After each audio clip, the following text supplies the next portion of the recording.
አሰላሙ አለይኩም ወረህመቱላሂ ወበረካቱሁ። እንዴት ናችሁ? ቻናል ተከታታዮች እንዴት ናችሁ? አልሐምዱሊላህ። እንግዲህ ይህ የምታዩት ላዕባ አይደለም፣ ሀቂቅ ብርቱካን የትክክለኛው ብርቱካን ነው ማለት ነው። እና እንግዲህ ሳዑዲ አረቢያ እንደዚህ መዝራ አለ። ኢንሻአላህ በጣም ነው ደስ የሚለው።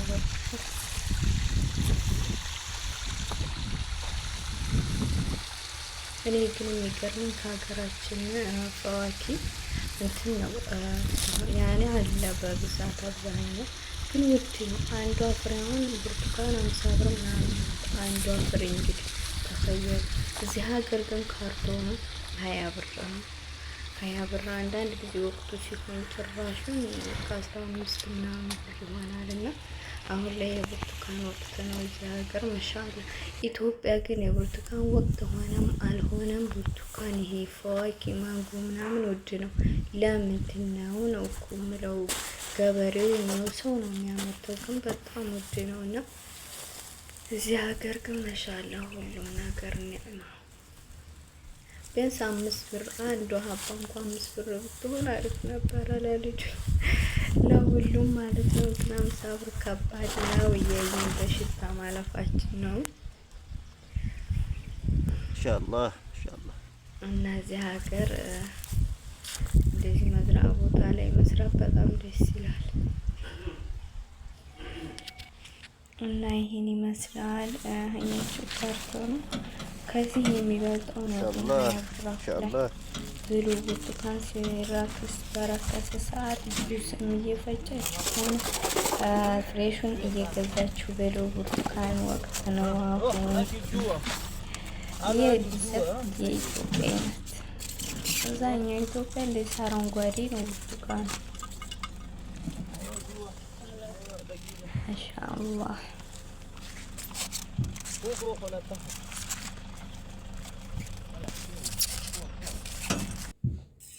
ይህ እንግዲህ አይነብ ይሄ አይነብ ነው። አሁን የፈዋኪ ጋር ወቅቱ ነው ማለት ነው። እንግዲህ ማንጎ ይመጣል ኢንሻአላህ። እየገዛችሁ ብሉ። ቢጋላ በሰፈር ካለም ጠለብ የሆናችሁ ቢጋላ ምናምን ከተፈቀደላችሁ እየገዛችሁ ብሉ። ካምር ልጆች ምናምን ካለሉ ያኔ ልጅ ግዛ ምናምን ካለለ ለራሳችሁ እየገዛችሁ ብሉ። ለራሳችሁ ያልሆናችሁ እንዴ እጅም ብልካት እጅ ብትዘረዘር እያላችሁ አትቆጥቡ ማለት ነው። መጀመሪያ እኛ ደህና ስንሆን ነው እንግዲህ ሀገርም ተልኮም ሆነ ለቤተሰብ የምንረዳው። እና ይሄ ፍሬሽ ነው። ማሻአላ ብያለሁ። በርታ ወንድሜ ጠንክር። እኔ እኮ የኢትዮጵያ ወንዶች እዚህ ሀገር ሲመጡ ወላሂ ፈርድ የሚበልጠው ይሄን የሚመስል አትክልት ነው ለአረቦቹ የሚሰሩት። እና ኢትዮጵያ ግን ወፍ የለም። ኢትዮጵያም ስትሄድ እንደዚህ ጠንክረ እንደምታበላን ተስፋ አለኝ።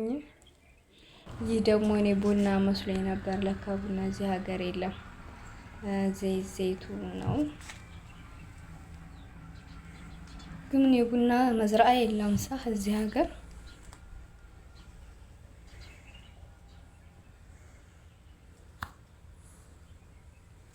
ማሻአላህ ደስ ይላል። እና ይሄን ይመስላል።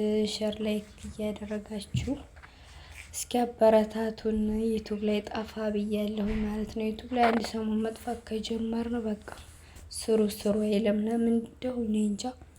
አንድ ሰሞን መስራት ስንጀምር ሊቭ ምናምን መግባት ስጀምር ደግሞ በዛው ቀጥላለሁ። ሰላም ሁኑ።